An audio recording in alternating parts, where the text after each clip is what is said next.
the history of the kettlebell. Let's talk about the history of the kettlebell. Where does the name come from? Who invented it? How did this all get started? So that is a big question, and there are many stories. It's coming from Russia. That's what everyone is saying, and let's believe that. The kettlebell back then apparently was, I think you say, counterweight for a scale. Right. So let's say you and me, we are tattooed sailmans. We're working in a harbor, and we put something on the scale.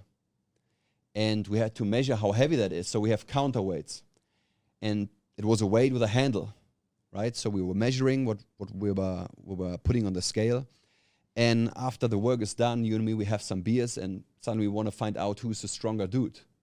So we were taking those weights and started pressing it overhead, and we both could press it. Okay, let's see who can do it more often. And that is the short background story of where that training method and that competition style came from.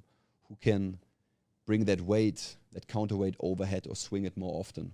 Yeah, I mean that makes sense. And then from that, is there a certain like milestone in the world of kettlebells where, you know, it went away from just this like folklore of, you know, Russians maybe by the Caspian Sea ripping kettlebells and, you know, having a drunken competitions of vodka and beer to where it actually became, wait a minute, let's turn this into an actual genuine exercise? Was there someone like that really kickstarted it, or is there any one that's taking the claim of the kettlebell? Yes, so there is the father of the kettlebell training, Pavel Tsatsouline. I hope I pronounced his name right. Tsatsouline. And where's he from? Russia. Okay.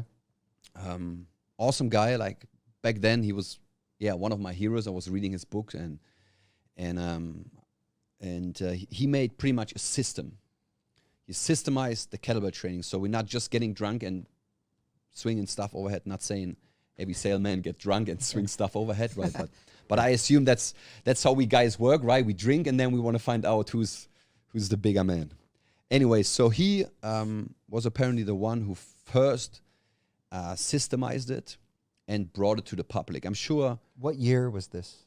Or if you I can't recall that. I would say like he should be like in his 60s or late 50s, early 60s. I mean, are you talking 70s, 80s, 90s? So when it come to America, it was probably 80s and 90s. Okay. I assume. I'm not sure about this. I can recall or research that for you. But he was the one who came to America and brought it over. And bringing a system of systemized kettlebell training to the people.